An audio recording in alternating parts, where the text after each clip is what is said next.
If I told you in 6 months that FOMO would be cured, would you take it? Do you think it really be gone? Oh yeah, 100%. Well, because here's the thing. Okay.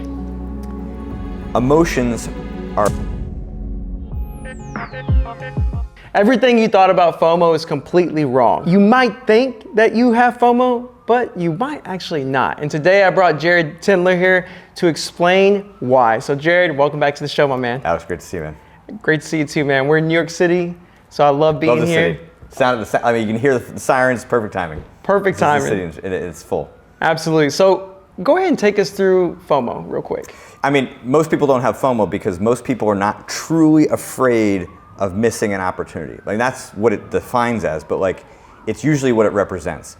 And the only flaw that I've found in my 10, 12 years of coaching traders, there's only one. Like some people have a deeper flaw that they genuinely believe that this opportunity that they have to capture right now is the last one.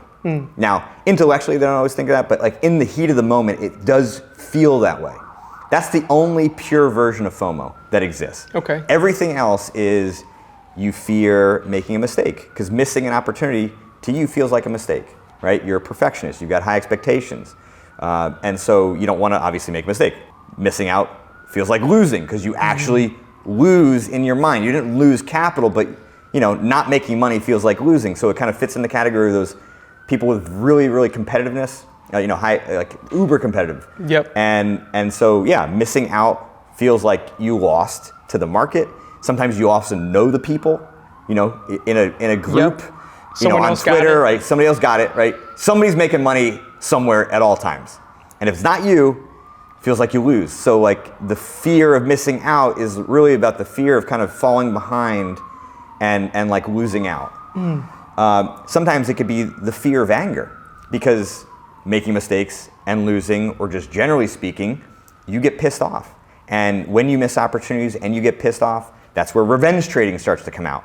And so now all of a sudden, like the cascade of mistakes that are gonna come afterwards, you lost no money, but you missed out on those opportunities. Well then now all of a sudden you're gonna like start to chase something, then that's of course gonna probably not be a viable trade. It's gonna, higher probability of loss, it loses, and then now you're gonna re-enter again, trying to kind of make up for what was missed before.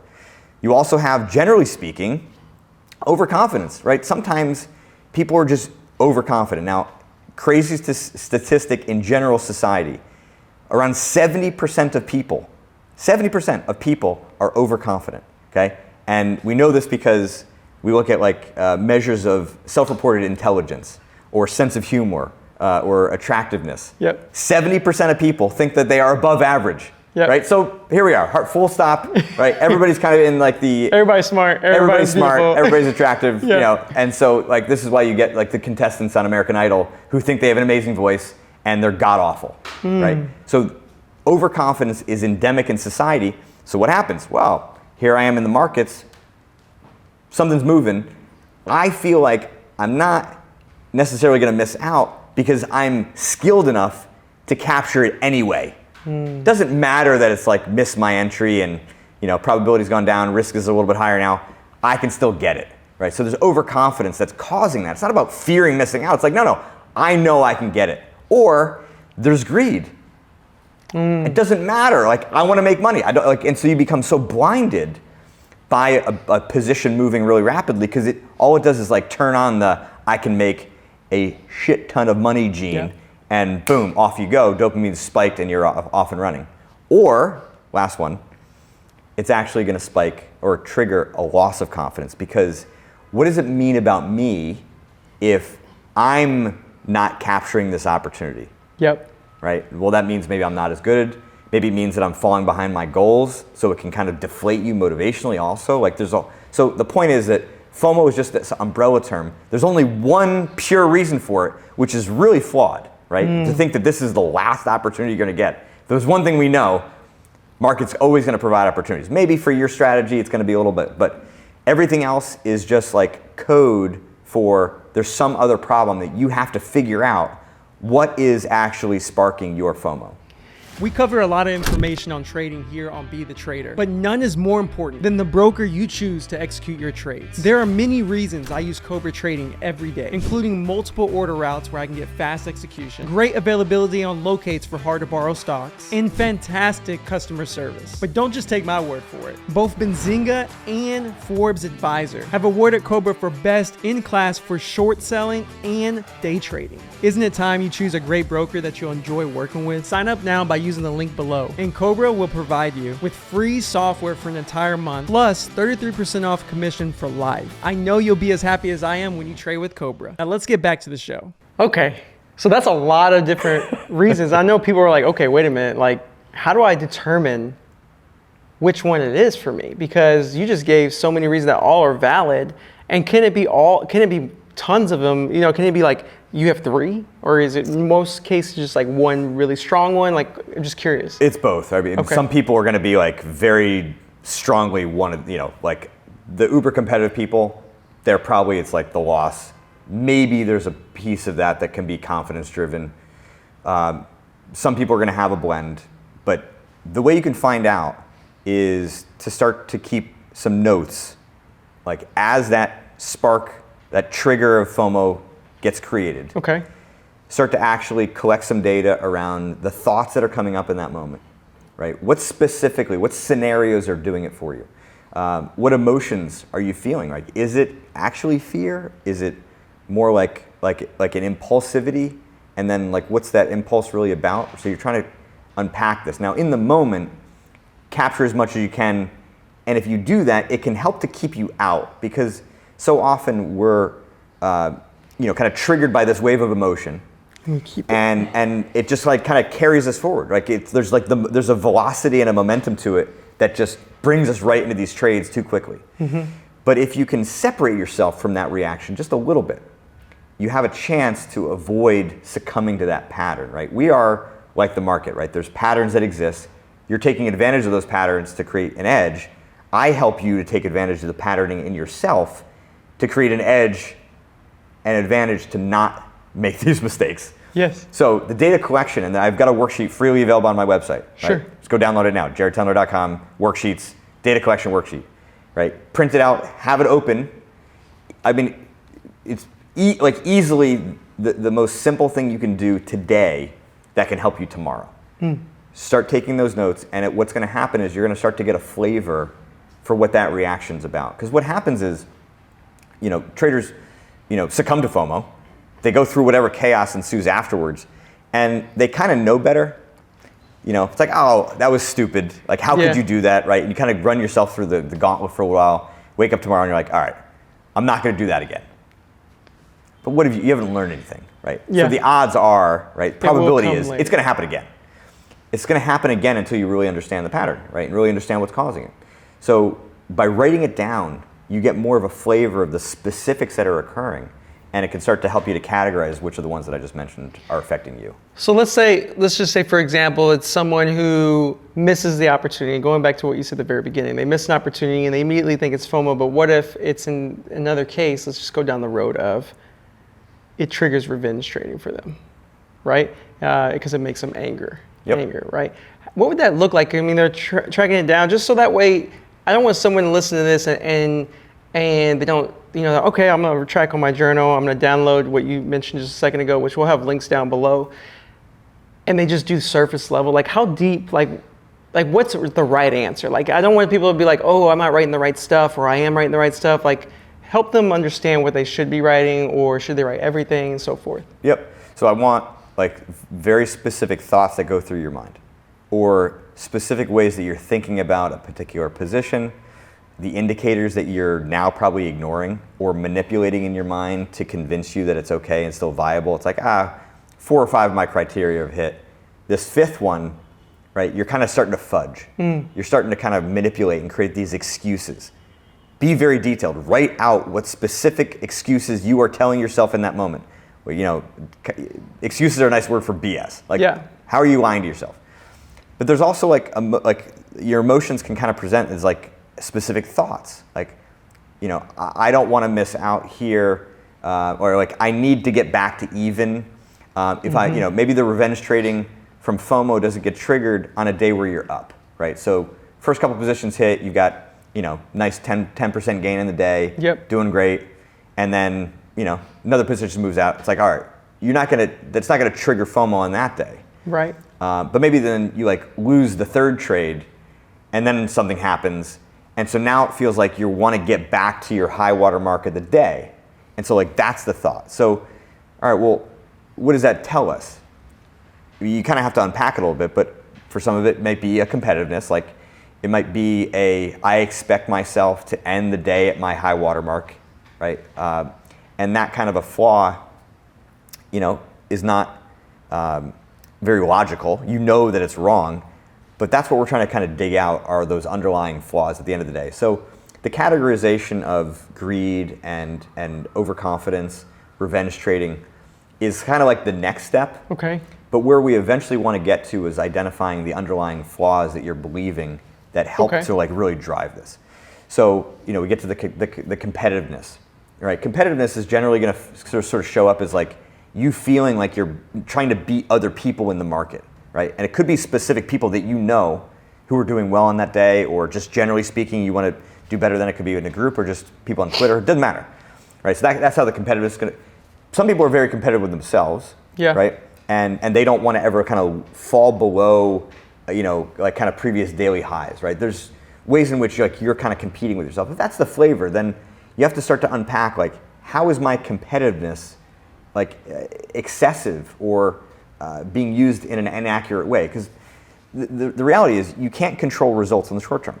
So if you're going to be competitive with yourself, you can't be competitive on your results. You have to be competitive with your execution, because that you have the potential to be 100% in control of.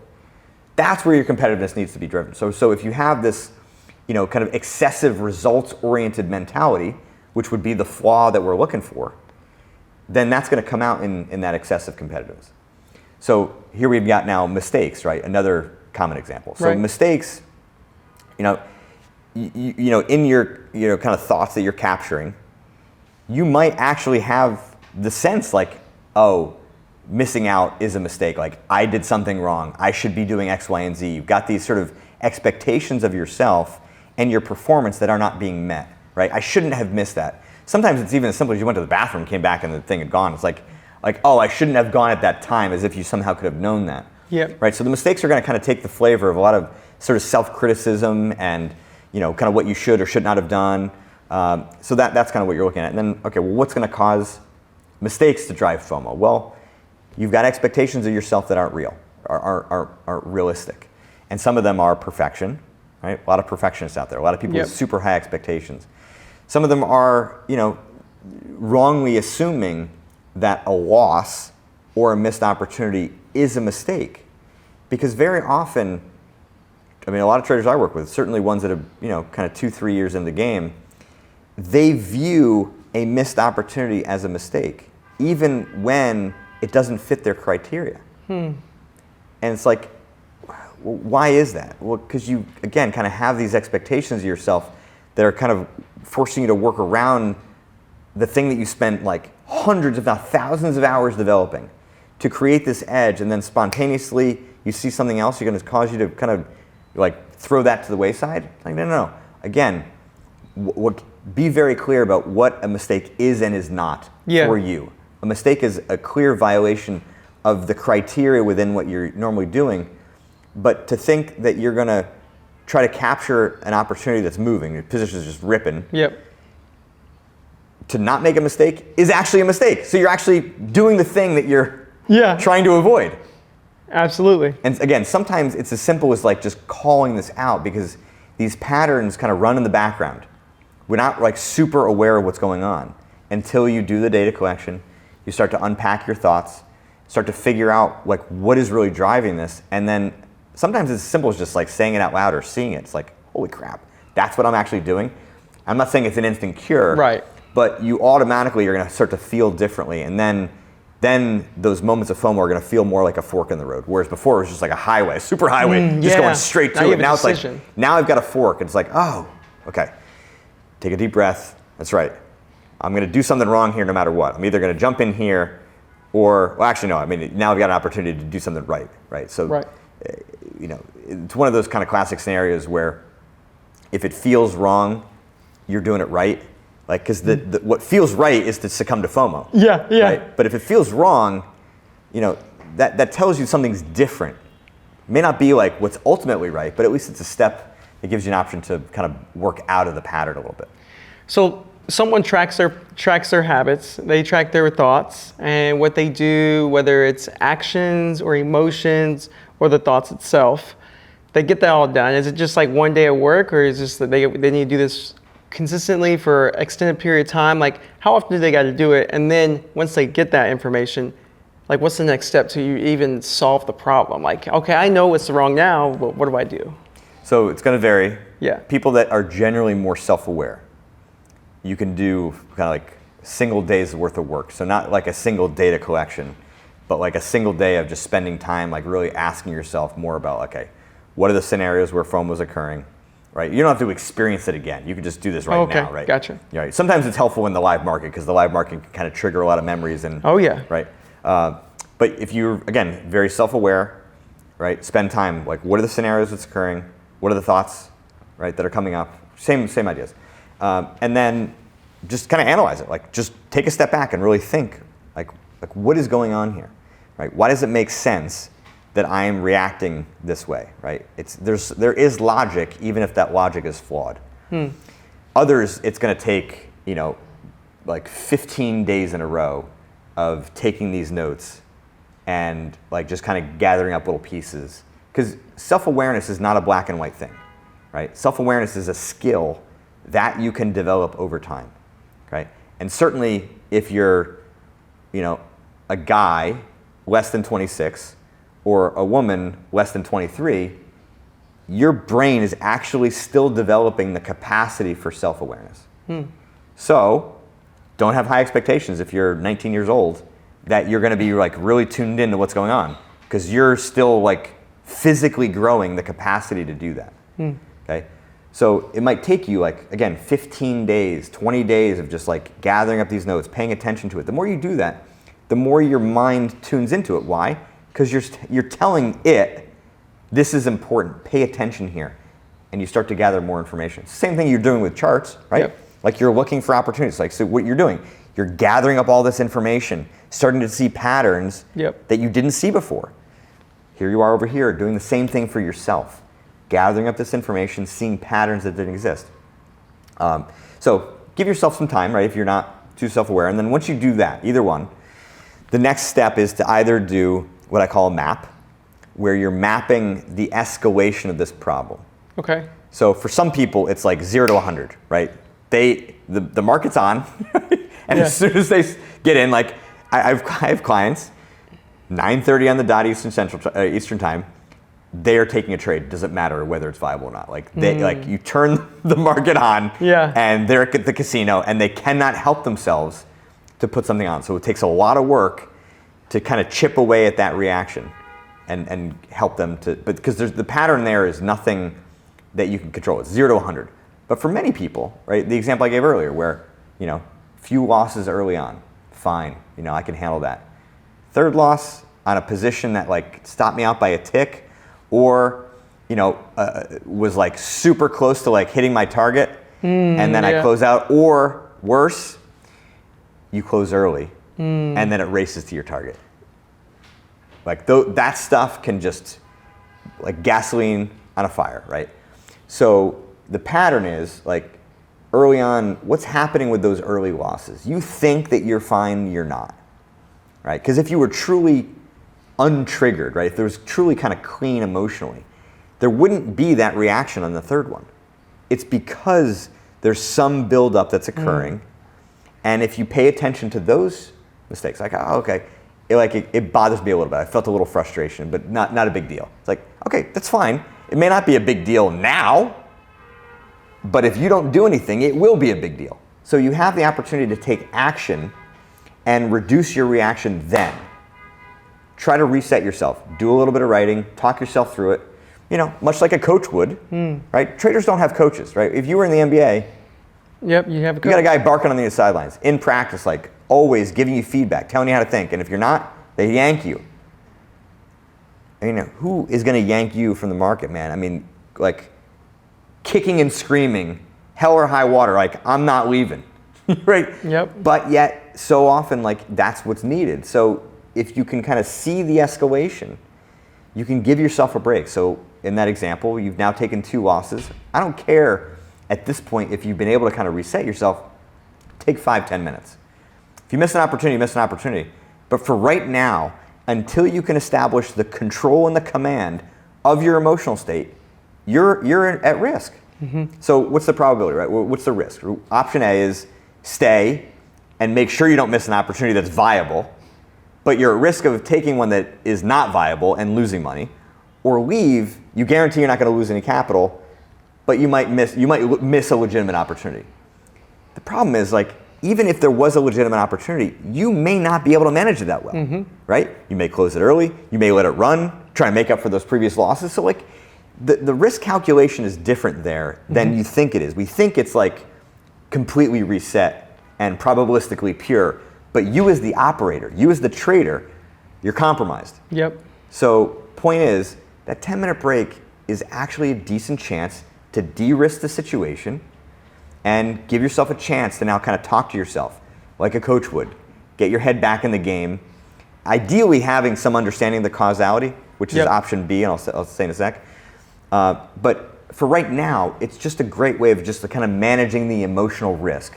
And I think that's a thing that traders tend to forget about. They're looking at risk management as in absolute monetary terms, when you have to kind of look at your own risk factors as changing the kind of the calculus of just actually having the charts open and you sitting there watching them. That's a good point, because I mentioned this in a previous conversation with the trader, where it could be the best opportunity in the world, but if you personally don't have the confidence in that trade, you're gonna botch it. It doesn't matter, you might make a little less, you might completely make a winning trade into a losing trade, it just doesn't matter.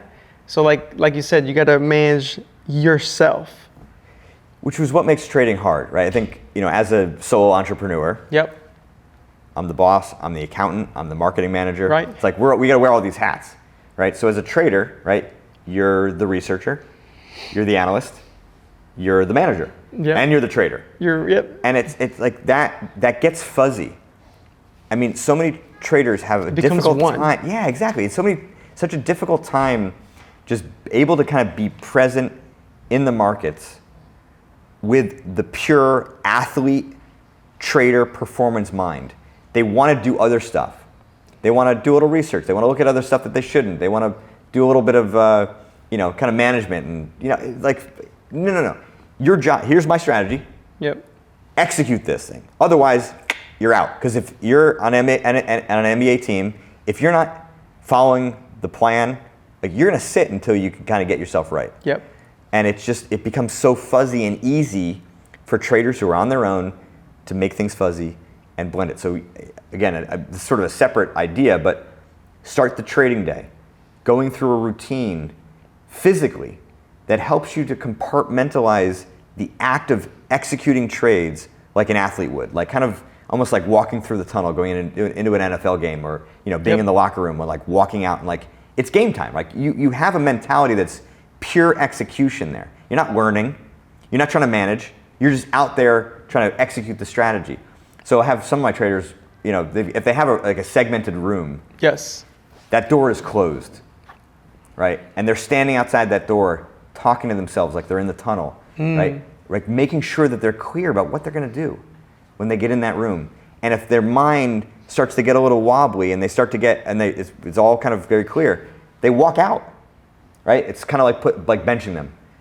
It just helps to kind of compartmentalize what you're trying to do, because it's the most competitive marketplace in the world. And if you're not in the right state of mind, you make things way harder. So, here we are talking about FOMO, but this is just like kind of a general piece of advice that I think could help most traders. I love the idea of just taking a 10-minute break. Is there any other like little quick tips that people can do? Like maybe they don't want to walk away. Maybe they want to do the break there. Like I'm just curious. I didn't know if there's other little tidbits, like walk off for 10 minutes, which is something I do, and that helps me. I don't even think of it like that. I just know I've been training for 6 years, and when I take a loss that I feel some type of way about, I have to go talk to my wife and like get out of the room, go to her office and just be like, hey, how's your day going? Because if I don't, I will do something that I'm not supposed to do.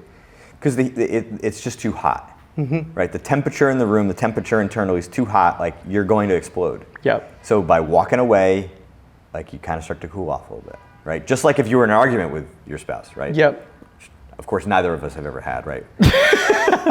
So point is, right, like as soon as you sort of separate yourself, now you can start to realize, most likely, at least for me, I was an idiot. Let me go explain and apologize, right? Right, but absolutely. But you can't do that when you are battling heads with the market. Where is that, like, how are you going to lower that temperature? So if you want to stay, then my advice is to like try to download as much of your thoughts on paper as possible. Just do stream of consciousness, like type it all out, write it all out. Or I have some clients that have camera rolling, audio recording, OBS, right? And they're just like talking out what they're experiencing. I love what you said. And that's helpful because it can be like, you can go back to the tape, right? It can be like, NBA teams looking at the game film and, replaying it.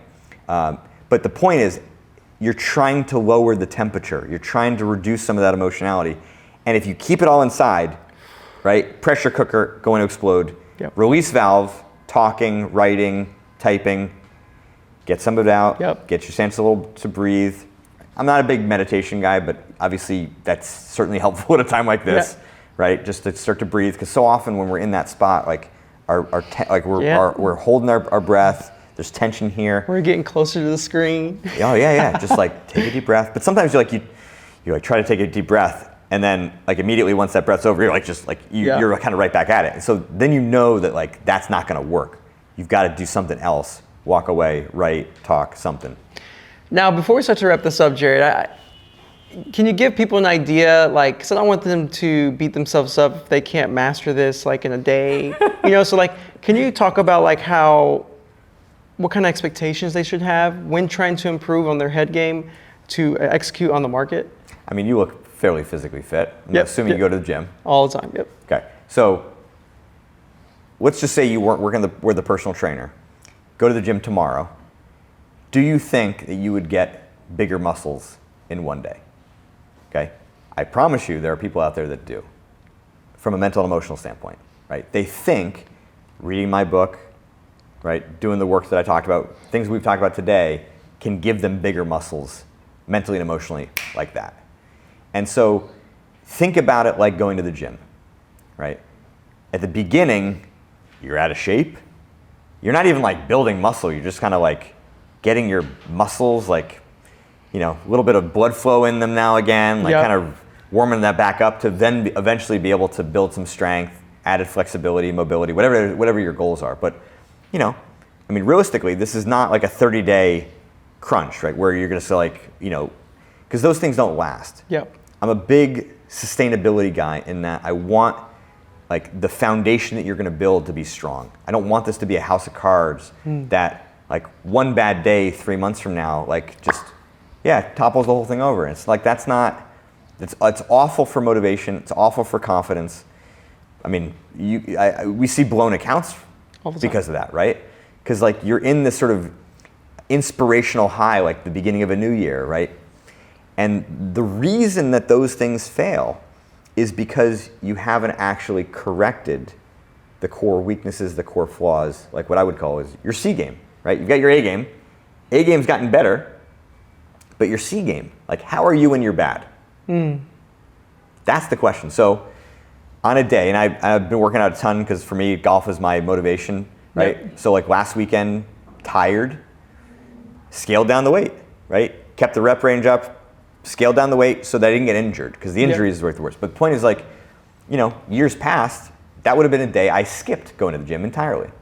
I still went, did my exercises, but just made it a little bit easier because I knew that I didn't have the capacity to do what I did normally. My point is that as you're doing this work, let's say over the next 30 days, right, really beginning to establish some command, keep in the back of your mind, all right, how would I handle things if they got really bad?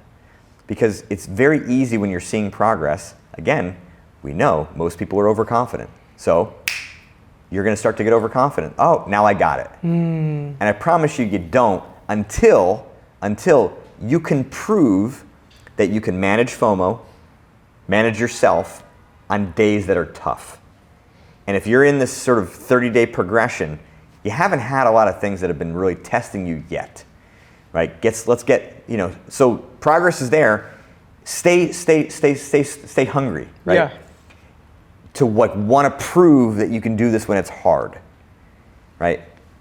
Because if you're in the gym only lifting, 20-pound bench presses, you could do this all day, right? Inspirational high, it's not that hard yet. Let's wait until the weight starts to get heavy. So my point is, you can see a lot of progress in 30 days, but to really see some proof, you need 90 to 180 days, 3 to 6 months. I'm not saying you have to be working your butt off for 6 straight months. But you should though, right? I mean, at the same time, you want to change forever. So if you should be able to say to yourself, 180 days is nothing because I want to do this forever, right? I mean, so the answer to this question is always yes. Yeah. But if I told you in 6 months that FOMO would be cured, would you take it? Of course you would. Yeah, way better. Yeah. And you'd be thrilled because 6 months ago, it was a problem. Yep. Right? And we kind of just keep rolling along. Okay, so 6 months, I can guarantee FOMO's gone. You take it in a heartbeat. 3 months, probably can't guarantee it, but real progression, you take it in a heartbeat. Do you think it could really people be gone? want? Oh yeah, 100%. Well, because here's the thing. Okay. Emotions are a signal. Okay. They are not the problem. So whether it's greed, whether it's anger, whether it's loss of confidence or overconfidence, those are signaling some underlying flaw, wish, illusion, bias that we have in the back of our mind. Right? I have this wish to make a lot of money really quickly. Yep. I have this desire, this intense drive to make a lot of money, period. And so then in certain situations, that drive is going to create the excessive emotion. Okay? Emotions in and of themselves are not flawed. It's the excessiveness which we have to correct because it's driven by an underlying flaw. So I'm a perfectionist. I have this hatred of mistakes. Those are flaws that produce that excessiveness. So once you correct the flaw, right, muscularly, I correct this injury that I had in my muscle, in my shoulder, I've regained functionality. It's not functional to have these emotional reactions, right? It's functional to have emotions. We need it to thrive. Anybody that says, oh, I want to be like an emotional robot, cold calculating, they don't know what they're talking about. Motivation is an emotion. Okay? Confidence is an emotion. You want confidence and motivation? Then you're going to have emotion. Okay? What we want, though, is we want that emotion to be pure. We want it to be stable, like a chemical. Right? All of a sudden we're playing with volatile chemicals, shit's going to explode. Right. And so we have to kind of clean out the contamination. When you do that, your reactions or FOMO are gone. Right? You can experience the same kind of triggers, but they're not triggering anything in you anymore. And that's why it takes a lot longer to do, because to take the corrections and actually work it through your mind long enough to truly learn it, not just intellectually understand it. Yeah. Key difference, understanding versus truly learning something. It's the difference between, kid learning to ride a bike, and then once they get it, they've got it cold. Yep. Once you get it, it's like the back of your hand. You can't unlearn it. In fact, it's incredibly difficult to unlearn something. Okay? But what we have these flaws, like the hatred of losing. Yep. So deeply wired in us.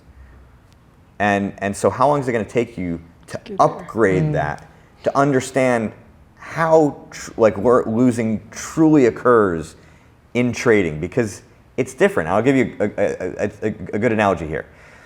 A lot of traders think about a losing trade like losing a basketball game. Okay. But what if a losing trade was just like a bad pass? Which it really is. Which it really is, right? Yep. Because here this occurred in 10 seconds in the NBA 60-minute game, or 48-minute game, and the real loss as a trader occurs in what, 3 months?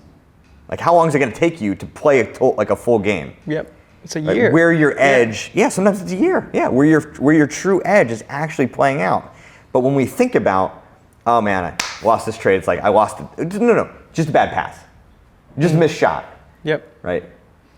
It starts to change things a little bit. So my point is, like, intellectually we hate losing.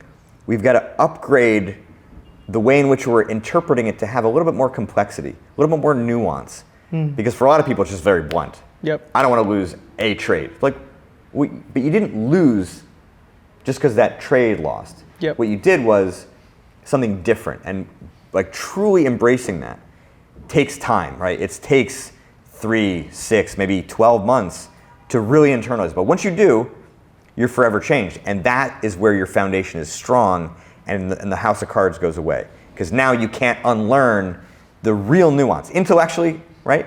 You understand it, but do you truly deep down know it? And that's where, whether we're dealing with FOMO, hatred of losing, revenge trading, overconfidence, all of it, that's how you truly can kind of clean yourself out and no longer respond in the same way that you do.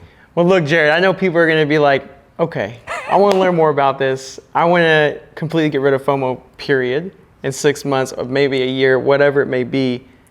How can I learn more about you, man? So jaredtendler.com, as I mentioned, the free worksheets are there. I've got the book, right? Mental Game of Trading. Yep, and that's how I found out about Jared. You need to check out his book. It's a great book. I listen to the audio version because I like the author to read it, and that's what he does, and it's a great. So you definitely gotta check that out. We'll provide those links too below. Awesome. And then I also have a Mental Game of Trading live community. Yep. That basically kind of brings the book to life. You don't need to have read the book to join, but it's a way of actually getting feedback directly from me. I've got these strategy sessions, these live kind of coaching sessions, group coaching sessions. You can ask me questions there. It's like a very kind of robust community with a lot of content to help kind of break through these problems. Perfect. Well, thanks again, Jared. I appreciate it, my man. Yeah, man. Great. Thanks for having me. Yeah, absolutely.